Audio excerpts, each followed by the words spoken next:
Camiler Haftası'nın üzerine din görevlilerinin de eklenerek 2003 yılından itibaren Camiler ve Din Görevlileri Haftası olarak kutladığımız haftamızın hayırlı, mübarek olmasını Rabbimden temenni ediyorum.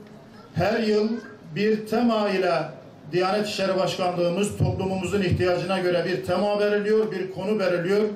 Bu seneki Camiler ve Din Görevlileri Haftamızın teması, konusu da cami ve hayat.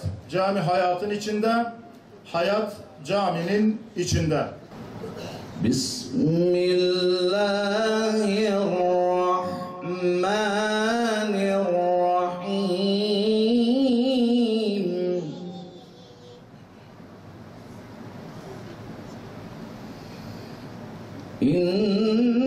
İnnemâ ya'muru mesâcidallâhi men âmene billahi vel yevmil âhiri ve aqâme's-salâte ve âte'z-zekâte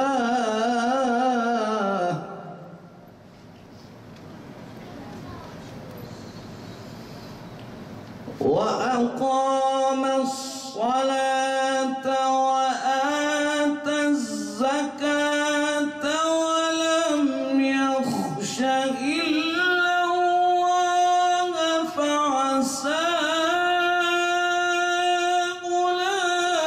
أولئك أن يكونوا من المهتدين.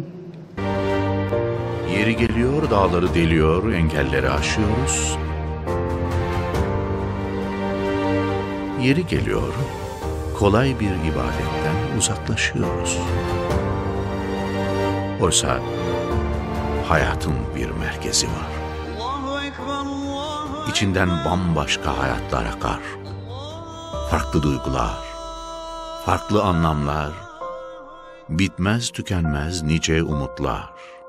Camiler bu mekanın ev sahipleri. Her zaman diyorum, evvel cami vardı. Evvel Mescid-i Haram vardı. Evvel Mescid-i Nebevi oldu. Evvel Mescid-i Aksa vardı. Bugün de mahallelerimizde, köylerimizde yerleşim, her nerede yerleşim alanı varsa evvel cami vardır, mescit vardır. Her zaman diyorum, düsturumuz ev sahibi camilerdir. Camilerimiz din gönüllüleriyle, hademe-i hayratıyla ev sahiplerini yapmalıdır. Ev sahipliğini yapma konusunda zaman zaman tozlanmalarımız oluyor, zaman zaman aşınmalarımız oluyor, zaman zaman yıpranmışlıklarımız oluyor. İşte bu Camiler Haftası, ben önce kendim için söyleyeyim müsaade ederseniz, cemaat için değil, bizim için hatırlatma haftasıdır. Bizi işleyen, bizi konu alan, bizi kendisine misafir eden bir haftadır. Onun için Camiler Haftası'na biz sahip çıkmalıyız. Çünkü mescitler insanların, Müslümanların kalbini doyurur. Medreseler müminlerin, Müslümanların aklını doyurur. Bizler din gönüllüleri olarak camilerimizde, medreselerimizde üzerimize düşeni yapmak mecburiyetindeyiz.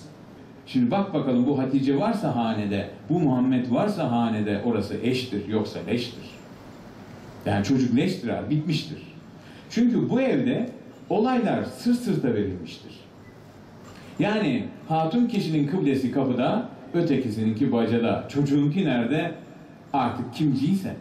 Ya ikisinden biri ya da üçüncü birine doğru gitmiştir. O nedenle hocalarım camide ne diyor? Muhterem cemaat, safları düzgün ve sık tutalım, araya kimseyi almayalım diyor. Anan girer, baban girer, o girer, bu girer, bak açıldı gitti. O yüzden omuz omuza, evlilik dediğin omuz omuza verilir, sırt sırta verilmez. Ben, ha sen, biz olmuş, geçmişiz demektir. Yani ilahi manada enel halka götürür bu eşlik. Sonra da düğünlerdeki gibi olmasından çıkayım mıydım acaba? Kısmet geldi gidiyor işte. Hayırlı uğurlu olsun, vazgeçtik herhalde.